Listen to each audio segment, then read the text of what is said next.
Good morning. परमेश्वर के नाम की महिमा हो। हम फिलिपियों की पत्री उसके 4 अध्याय के 6वें वचन को पढ़ेंगे। किसी भी बात की चिंता ना करो, परंतु हर एक बात में तुम्हारे निवेदन, प्रार्थना और विनती के द्वारा धन्यवाद के साथ परमेश्वर के सम्मुख उपस्थित किया जाए। तो ये वचन का पहला सेंटेंस कहता है किसी भी बात की चिंता ना करो। क्या हम ये कर पाते हैं? हमारी जिंदगी में इतनी चिंता करने वाली बातें हैं कि हम चिंता ही करते रहते हैं कि आज हम जैसे अभी हमारे घर से रोज कोई ना कोई घर के बाहर निकलता है, तो आज तो कोविड का इतना चिंता हमारे मन में है कि हम डरते हैं कि हमें कोविड ना हो जाए। हम किसी को मिलना तक नहीं चाहते। फिर दुर्घटना होने की चिंता रहती है। कोई जो सुबह बाहर गए हैं, घर में लौट आने हैं सही सलामत, उसकी चिंता रहती है। फिर हमें अपने भविष्य की चिंता रहती है, हमारे बच्चों के भविष्य की चिंता रहती है कि हमारे बच्चे परमेश्वर के वचन में चले। फिर युवकों को चिंता रहती है कि नौकरी मिले, अच्छी नौकरी मिले। आजकल इवन एजुकेशन का इतना भी बुरा हाल है कि बच्चे 10th और 10वीं 12वीं के बच्चे भी बहुत परेशान हैं, क्योंकि जिन्होंने बहुत मेहनत की है पढ़ाई में और जिन्होंने बिल्कुल मेहनत नहीं की, उनमें कुछ फर्क ही नहीं रहा। ऐसे कई चिंताएं हमें तंग करती है। फिर दुनिया में जो बातें हो रही हैं, जो युद्ध की बातें हो जाती है, इंडिया चाइना के बीच में टेंशन है, फिर इजराइल के चारों तरफ दुश्मन घिरे हुए हैं, दुश्मन राष्ट्र घिरे हैं। ऐसी कई बातें हमें डेली चिंतित करती हैं। तो ये लिस्ट कभी खत्म ही नहीं होता है। लेकिन परमेश्वर हमें स्पष्ट तरीके से कहते हैं कि तुम चिंता मत करो। क्यों? क्योंकि परमेश्वर का वचन बहुत सच्चा है और परमेश्वर चाहते हैं कि हम एक चिंताओं से मुक्त जिंदगी जिए। तो परमेश्वर का ऐसा कहने के पीछे कई अच्छे कारण हैं। उसमें से हम 3 कारण देखेंगे। एक तो कि चिंता अनावश्यक या बेमतलब या बेकार है। चिंता करना बेकार है। चिंता करके परमेश्वर के वचन में लिखा है तुम अपने एक अपना कद क्या बढ़ा सकते हो चिंता करके। तो मतलब आप चिंता करके सिचुएशन को बदल नहीं सकते, तो फिर चिंता क्यों करना? अगर हम समझ जाएंगे कि जो परेशानियां, जो तकलीफें, जो सिचुएशंस या आते हमारे लाइफ में, वो सब परमेश्वर की अनुमति के द्वारा आई है, तो हम चिंता करना छोड़ देंगे। आप जैसे अय्यूब के पुस्तक में अगर आप पढ़ेंगे तो आप देखेंगे कि परमेश्वर ने शैतान तक को अय्यूब को हाथ लगाने नहीं दिया। शैतान ने परमेश्वर से परमिशन या अनुमति लेने के बाद ही परमेश्वर ने उसे कहा कि ठीक है। लेकिन उसके पीछे क्या वजह थी? परमेश्वर जानते थे कि अय्यूब उनको इनकार नहीं करेगा। इसी वजह से परमेश्वर को पता था कि अय्यूब इससे साफ सुथरा बाहर निकल आएगा, चाहे उसे कितनी भी परेशानी हो जाए। तो इसके हिसाब से परमेश्वर के वचन में ये भी लिखा है कि परमेश्वर जानते हैं हम कितना तकलीफ उठा सकते हैं। उसके हिसाब से ही परमेश्वर हमारी जिंदगी में तकलीफें आने देते हैं। तो हमें चिंता करने की जरूरत नहीं है कि हम तकलीफ उठा पाएंगे कि नहीं, क्योंकि परमेश्वर हमें उतना ही देगा जो जितना हम उठा सकते हैं।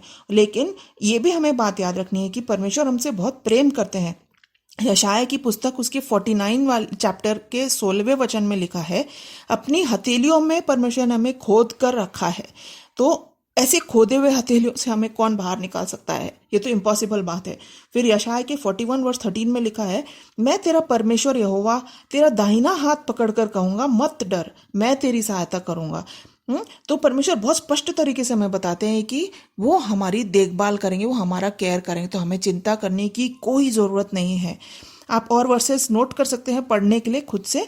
यशायाह 49:10, यशायाह 49:14-16, जॉन यूहन्ना 10 का 29 और 28, भजन संगीता 139 का 10, भजन संगीता 73 का 23।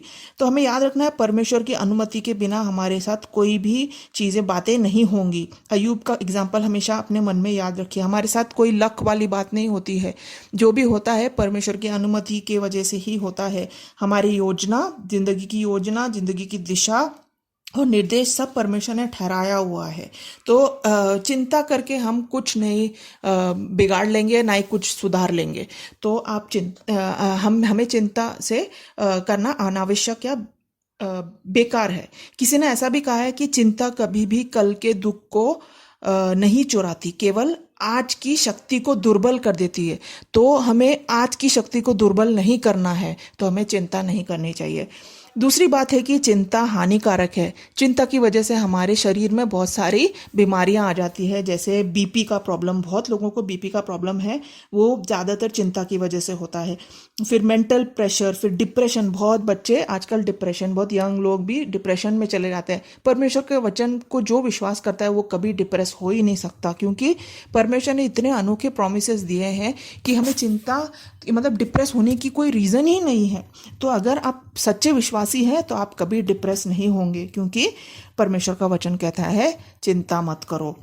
और इस डिप्रेशन के पीछे मेन रीज़न है चिंता।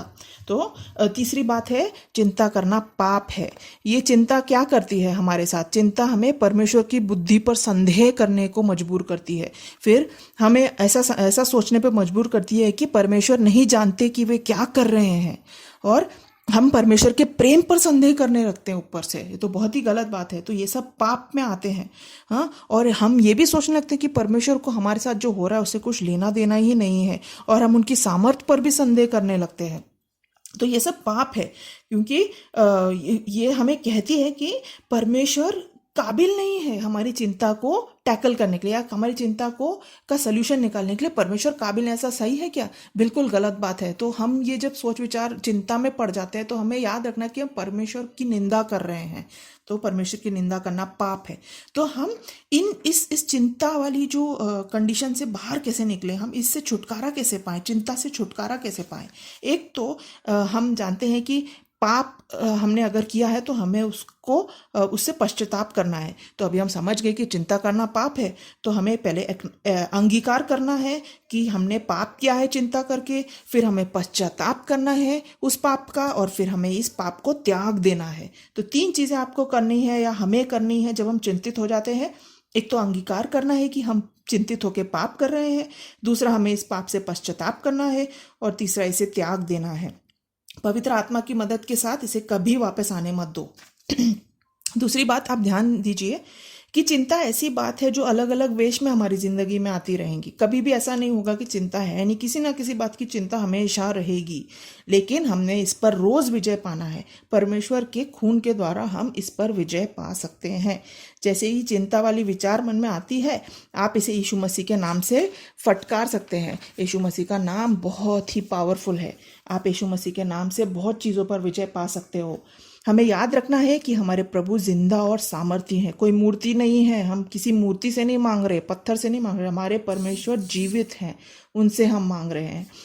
फिर लूका के 12वें अध्याय के 28 से 30 में लिखा है कि परमेश्वर घास को भी सुंदर तरीके से पहनाते हैं, तो कितना तुम्हें।